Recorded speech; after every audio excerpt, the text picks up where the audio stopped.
Alright, so we're going to look at transformations in this video. This is mainly just an introduction. We're going to look a little bit at the different types of transformations we can do, and then what are the subtypes thereof. And when I say the types of transformations come in two main types, rigid and non-rigid.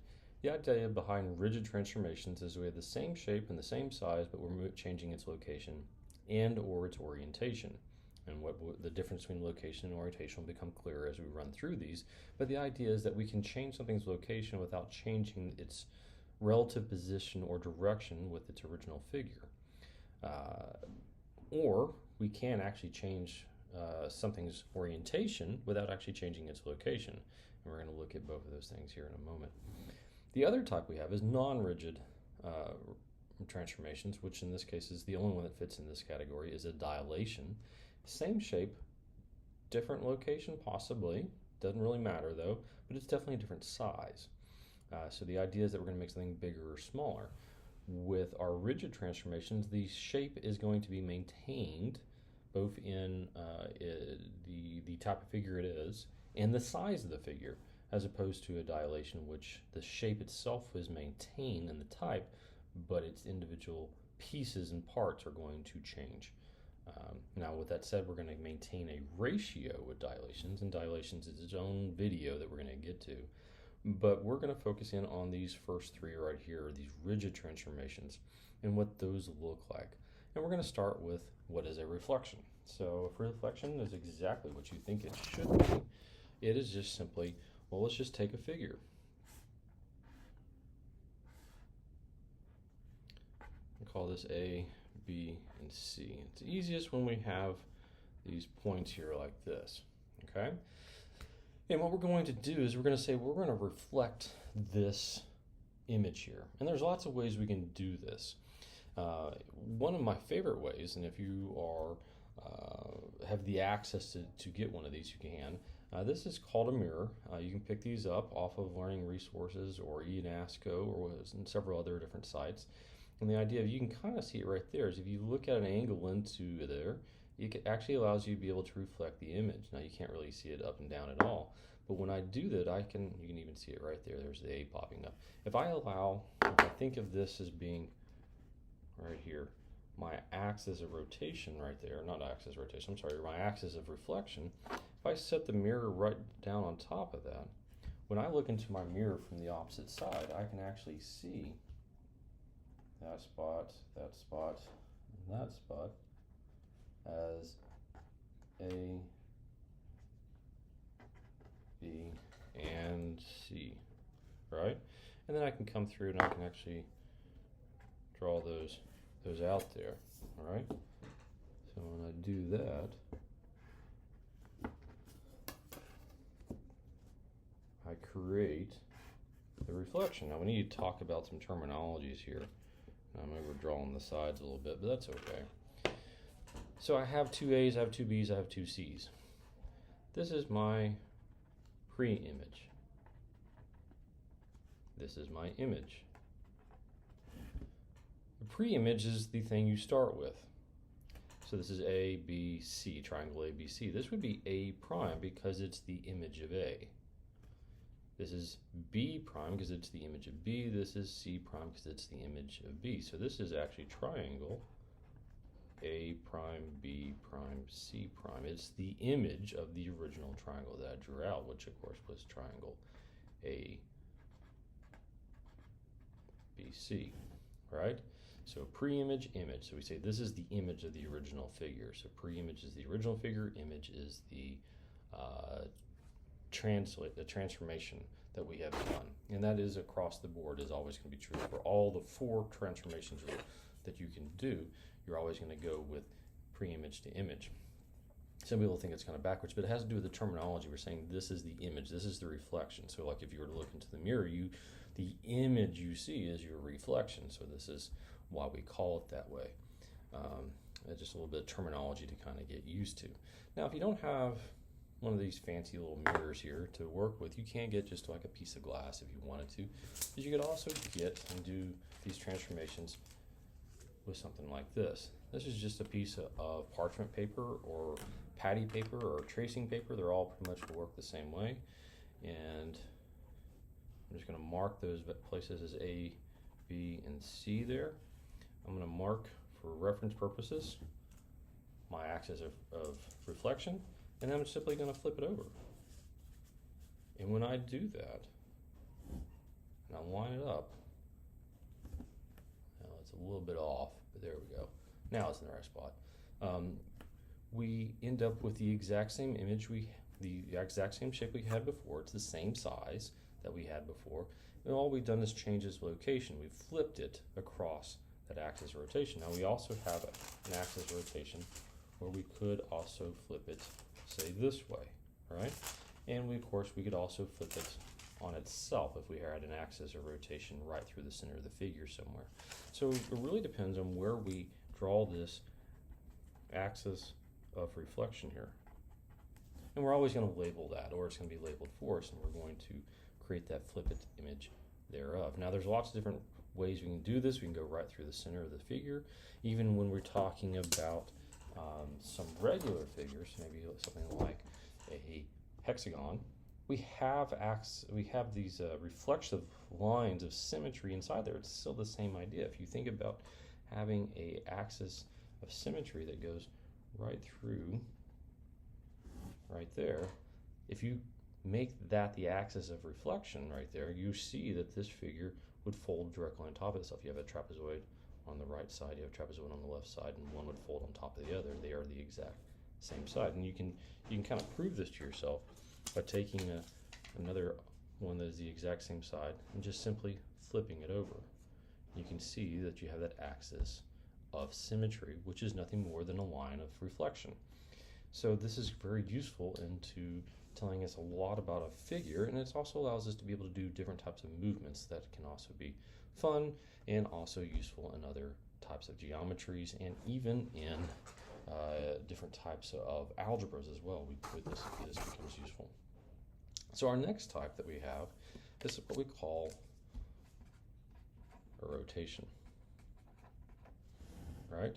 Now rotations, the same idea. We just take our figure, like the one we had here before a second ago, and I'm just going to kind of recreate this right here.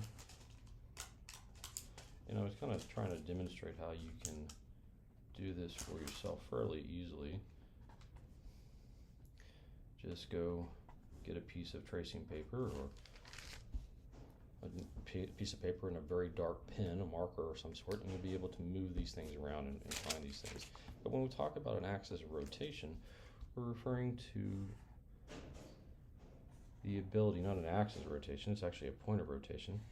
We're talking about the ability to rotate the object. So what does that mean in this case? What it means is that let's just pick some spot. We can pick that spot right there if we wanted to. And this, keep in mind that we could superimpose the y-axis and the x-axis on top of this, right? We don't have to, but we could. So we could say this point right here is the origin. And that gives us a lot of geometry, a lot of coordinate stuff that we can work with. It is very useful. And we could have done the same thing with reflections as well. And we're going to go back. There's a whole other video we're going to do. We're going to superimpose the coordinate grid on top of that and redo all of these transformations and how does it affect the different parts and pieces. But here, the only thing I'm really talking about is just say we're talking about there's our axis of or our point of rotation, and we can label it whatever we want. I'm going to call it R, right? Just that point R. It's the origin, but we're just going to call it point R for rotation. So how do we rotate it? Well, we can rotate as much as we want to, right? And once again, we can set up our tracing paper just like that. This is one of the easiest ways to do this. Mark there, and then just rotate it. Notice, I have it right there, and I can mark those two lines. And the only reason I'm doing that, not necessarily for a coordinate system, but just because now I can kind of gauge how far I've rotated it. There I've rotated 90 degrees, and there's my new figure, right? So I can say, I can then go through and I can mark those spots right there.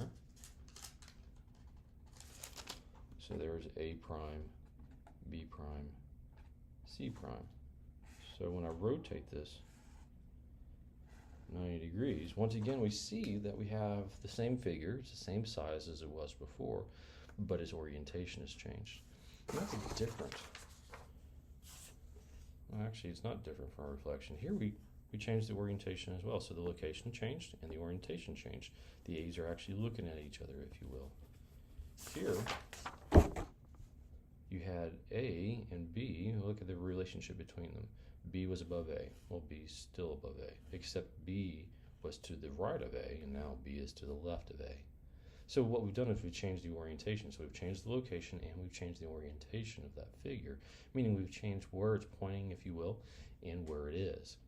But the shape and the size of the figure is still maintained. So if this had an area of 5 units squared, this still has an area of 5 units squared. If this had a perimeter of 15 units, this still has a perimeter of 15 units. Those pieces haven't changed any. And when we can rotate this as many times as we want to, we could rotate it 180 degrees. We could rotate it 270 degrees. We could rotate it 360 degrees, at which point we get back to the original figure. What's also another thing to think about, which is another piece to discuss here, which is why all this is going into the same video, is what happens if we do a rotation of 180 degrees? Is that the same thing as a reflection? I'll give you a chance to pause the video and just go back and relook at that. And one of the things you should be doing as you go through these pieces is pausing this video occasionally, re-watching it if need be, and then trying to do all these on your own as you go through this process, because watching me do it is one thing. Doing it yourself is going to be immensely more useful. Start off with a triangle, or any other shape. Regular figures are fine, but it really kind of pops out a lot more when you do irregular figures, and that's what actually I did here. I tried to create a triangle that was not an equilateral or an isosceles triangle, and when you look at it, you say, well, that looks like it is definitely an isosceles. Maybe it is, but I actually tried to make the other two sides longer than, or each side longer than the different length than the others. All right, so there's a rotation. There's the idea behind it. And then again, we're going to come back and we're going to revisit these ideas with coordinates as well, because it changes the discussion a little bit. But rotations, can you do two rotations, two 90-degree rotations, which is a rotation 180 degrees? Does that give you a reflection? That's something for you to investigate. Now, I'm going to do this one more time. It might be easiest just to kind of get a whole nother sheet of paper here. I'm going to start over with a new figure. We're going to call this D, E, and F. I'm doing triangles because they're easy. There's no reason you can't do any figure you want, any shape, right? And what I'm going to do is I'm just going to say, well, I'm just going to, again, trace those are their spots right there. This, of course, would be D prime, E prime, and F prime. And this, what I'm doing is what we call a translation. So we have 3 types of rigid transformations, and one of those transformations with an F is a translation, which just simply means shifted, right? And that's all that we do on a translation. And once again, I'm going to go through and I'm going to mark here, here, and here.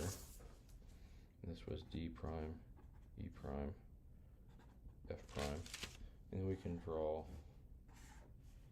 the sides, overemphasize those vertexes right there, right?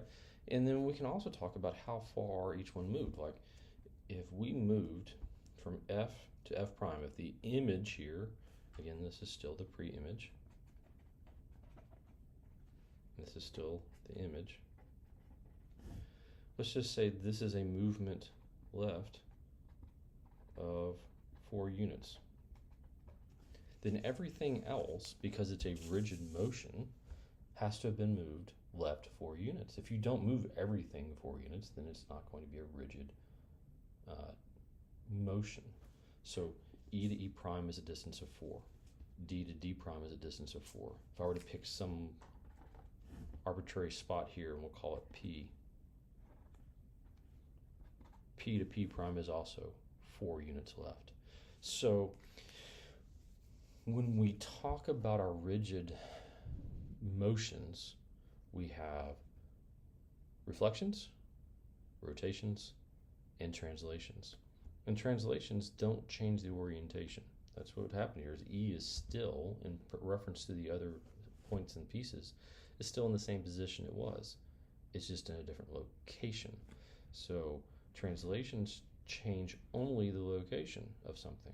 They don't change the orientation, just the position, just the location of the overall figure, not the individual points in reference to each other. And it is a constant movement, so it's kind of like the car driving down the road. It is a translation. The car hasn't changed shape. Now, when you start thinking about, well, how do these different shapes interact with each other? How do rotations, translations, and reflections?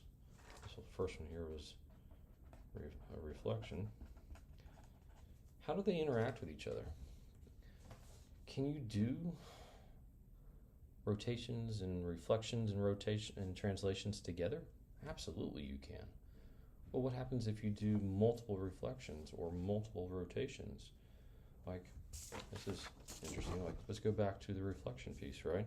And we had this one, and we said, well, let's rotate it this way, right? Well, if we rotated it that way, what happens if we rotate it again this way? All right? What does that give us? That's 2 reflections across 2 axi. You notice anything interesting about that? When we do that, notice where it is. Okay, I'm going to mark those spots there.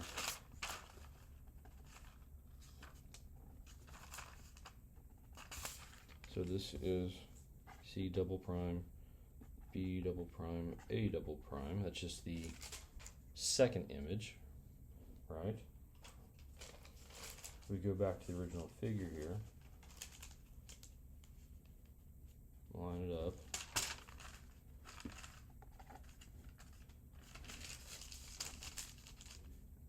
Here's my axis of rotation right there, right?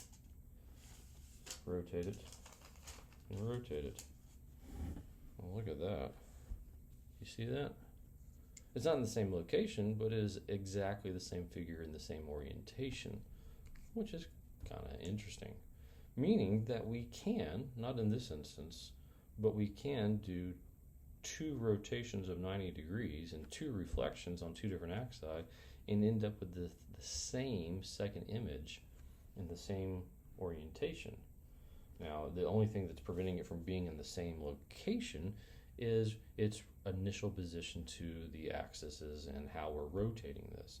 And of course, keep in mind that if I had rotated the original figure, I mean, I simply did this and that, notice where it's at, versus rotate 90 degrees, rotate 90 degrees. Oh, look, now they would be in the same location. Okay, so it had to do with how I placed that axis and where I flipped it. I flipped it on this axis instead of that one. So if we flip something according to the X and Y axis, or we rotate something around the origin, we actually run into this place where we can create the same figure. So the geometry can be manipulated even in new ways simply by adding in that coordinate grid, which is going to be one of the next videos you're going to see. All right, take care and reach out with questions.